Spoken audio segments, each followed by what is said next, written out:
Hey guys, it's TJ. Welcome back to my channel, Wake Up and Live. I hope this video finds you all well. So in today's video, I just really want to share with you all 5 quick tips that I believe will be beneficial as you start the process to begin to heal from being molested. As you all know, in the last video, I shared with you all my story and also talked about the open door. And for everyone, I want you to know that this process is not going to happen overnight. And for so many of you who experience really bad trauma and sexual abuse, this can take many years. I mean, I wasn't abused to the level of some of you, and it has just taken me over 20 years to just even get to the point where I was comfortable enough to talk about this. So this process will not happen overnight, but I want you to take your time. But taking your time doesn't mean that I want you to hold it in. Let it out.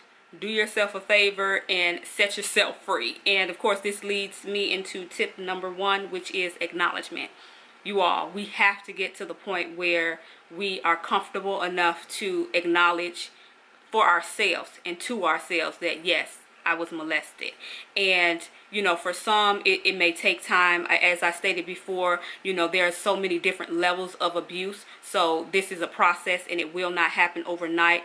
But what we are not willing to confront, we will never conquer. So it starts with us. And once we get to that place where we are comfortable, just even to reveal it to ourselves and to say it to ourselves, even just looking in a mirror like, yes, I was molested, you're going to feel such a huge weight just begin to lift. And not only that, but even the guilt and the shame that can come along with being sexually abused. Because like I said in the last video, there's so many different open doors and the enemy is busy. So we have all of these things fighting against us. So I want you all to become comfortable, you know, with, you know, just talking to yourself about what happened and just acknowledging it and not being ashamed and not being embarrassed to just say it out loud. You know, for individuals who suffer with, you know, any type of addiction, when they begin their recovery process, the first step in their recovery process is to admit, you know, that they have a problem. And so it's the same for us. You know, we have to acknowledge and talk about, you know, what has happened to us. And it's so important for us to get to that place, because if we don't acknowledge what has happened to us, we begin to live a life of denial. And that's not good, because what we'll find ourselves doing is suppressing everything that happened to us. And what happens when we begin to suppress? As we continue to grow and become adults, we enter into relationships. And as a result, we ruin relationships and we ruin lives. And why is that? It's because we haven't dealt with the things that happened to us in our childhood. So it's so vitally important for us, you know, to deal with and acknowledge what has happened to us, so that we don't, you know, hurt the people that, you know, God will bring into our lives. So it starts with us. That's tip number 1. Tip number 2 is forgiveness. You all, we have to forgive, you know, our abuser, and we have to forgive ourselves. Jesus tells us in Matthew 6:15 that if we don't forgive others their trespasses, he won't forgive us. So when we think about Jesus and how he instantly, just like that, forgives us, we have to do the same for those who have sexually abused us. And for so many of us, we may never see that person, we may never get an apology or an explanation, but we still have to forgive them from our hearts, because when we don't, that blocks us, that keeps us in bondage, and these things can begin to fester. And later on in life, you know, once you start to hold things in, you know, you start developing ulcers and tumors and boils, you know, and that is not a good thing and can be very painful. It's so important to forgive. And I know you're probably asking, well, how do I even begin the process of healing? To be honest with you, you're going to have to go deep down into your spiritual closet and pray to God. And as I said, this is a process. This will not happen overnight. So just because you pray one day, oh Lord, please help me to remove the guilt and the anger and the shame and the embarrassment and the disgust, you know, that can come along with being sexually abused, it's not going to happen overnight. So, you know, you pray to God one day, don't think you're going to feel better the next day. Absolutely not. It's going to take, you know, years and years for this to happen. But the more you do it, The more you seek God's face, you will slowly begin to see that he will lift that anger and that hatred that you have toward the person that, took advantage of you. So I want you to not only trust the process, but trust God as well, because he's going to do it. I also pray for the person that abused you, because 9 times out of 10, the person that sexually abused you, someone sexually abused them, and so that's all they know is abuse. So of course they pass that on, but let me tell you, honey, it has to stop somewhere. And so I want to make sure that it stops with me, and I hope and pray that it stops for you as well.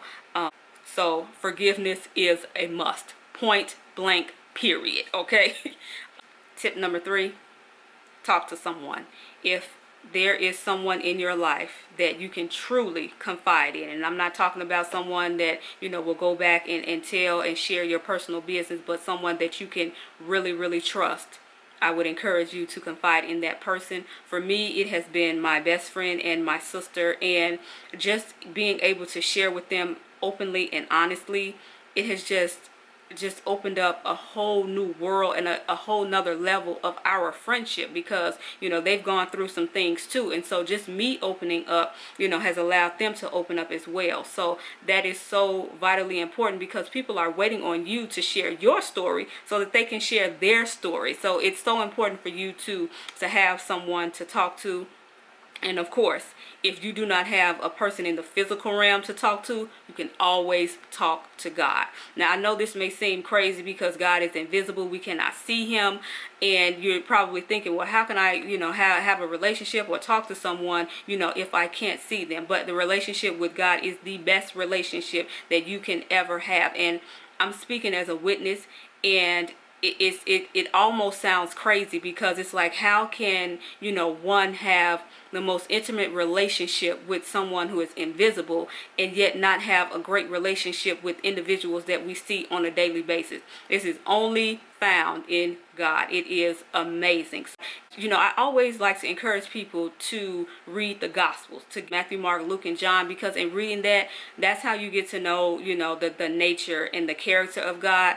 And the more time that you spend with him, the more you will begin to take on his character and nature. And so that's where that relationship comes in, and that's how you build, the most loving relationship with an invisible God. And so you'll understand that it's okay, yeah, he may not be here in the physical realm, but I know that he's listening, because his word is speaking to me. So I just want to encourage you that, if you do not have, someone to talk to, always turn to God. He will not steer you in the wrong direction. He says, I will never leave you, nor forsake you. And that is so true. And you're going to find that, in your own time as you spend time with him. So it's more so a personal journey, when we talk about talking to God and having a relationship with him. Your journey, and your experience with him is going to be different from the next person. But I guarantee you, he's listening, and it may not feel as though or seem as though he's listening to what you're saying, because like I said, you may not get microwave results in 30 seconds, or it's going to take a while. But I guarantee you, you'll see the fruit of your labor as you continue to remain in constant contact and fellowship and communion with him. So if you do not have anyone to talk to, you can always talk to God. He is listening. Tip number 4 is, of course, I want to encourage everyone to have a positive outlet. And what I mean by that is to find something positive to do even as you begin to heal. I know for me, I started journaling last year, and it's been about a year and 2 months since I've been journaling. And I mean, I have so many journal entries that my journal is almost full, but I've come into so many revelations from just writing things down. And so some of you, I know you enjoy cooking, you enjoy sewing, some of you are great writers, some of you write music, some of you play an instrument, some of you like baking. Whatever it is that's positive. I don't want you to go and start drinking or anything like that, because there's nothing wrong with having a drink, but we have to look at the reason why you're drinking, and that's where sin can come into play. So when I say find a positive outlet, we don't want to do anything that would grieve the Holy Spirit. And just a side note that whatever your positive outlet is probably your gift or your talent. But we'll get into gifts and talents later on. But whatever it is, it's already in you.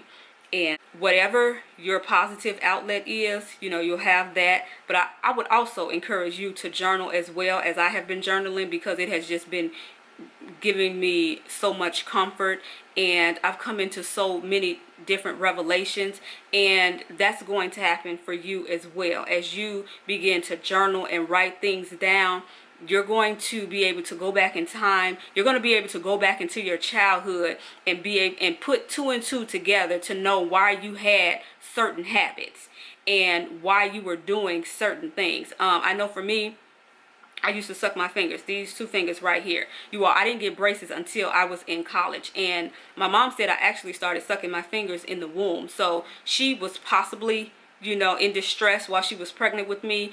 And trust and believe, as I came out, I was also a young child in distress as well.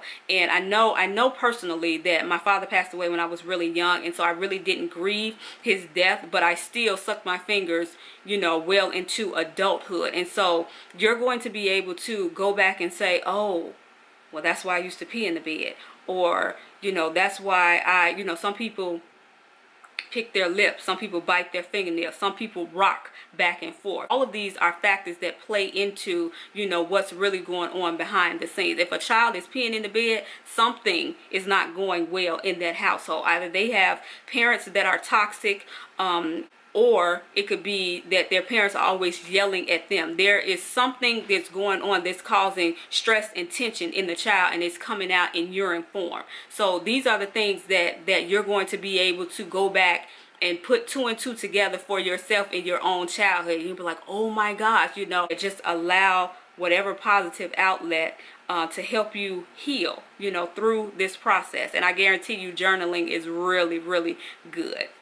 And the last tip number 5, is to pay it forward. Now, what do I mean by that? Well, I read a quote that says, be who you needed when you were younger. And so for so many of us who were sexually abused as children, we needed, you know, an older individual who, you know, was loving, who was mature, and who really just had our back. Begin to take under your wing someone else's child. Now, this doesn't mean that this child has been molested or sexually abused in any kind, but I know for me, my background is education, and I started out in daycare, then worked my way up to kindergarten, primary, elementary, and now into high school. And I wanted to always create an environment that was safe for my students, so that when they were in class with me, you know, it was always a loving environment, because so many of them, you know, have come from broken families that, you know, I wanted to make sure that classroom time was always family time. And so many children need that. The Bible tells us in 2 Corinthians chapter 1 verses 3 and 4 that God comforts us so that we can comfort others. So comfort a child today. They really need it, you know. I guarantee you, if you begin to pour into another child, it's just going to allow you to heal, because, you know, you'll be making an impact in someone else's life as well. Just encourage them, spend time with them, you know, talk to them, because I guarantee you, if we talk to children, they will tell us everything we need to know about them. And so that's how we build those relationships. It starts with conversation. So if you can do that, I strongly encourage you to pay it forward by being a light into another child's life. It will bless you 110%. Hands down, I guarantee you will not regret it, okay? So thank you guys so much for tuning in to this video. I love you all so very much. I hope you all know that as I'm sharing, you know, my experience with you, and prayerfully, you know, you're beginning to heal, that it's also healing me as well. So I thank you for allowing me to just be open and honest and to talk to you all. And this is, you know, what I'm most passionate about is about family. So thank you so much for tuning in to my videos and, you know, leaving comments. I certainly appreciate it. And I just encourage you all to have a blessed day, a blessed week. And of course, until we meet again in the next video, I encourage you all to wake up and live. Bye, guys.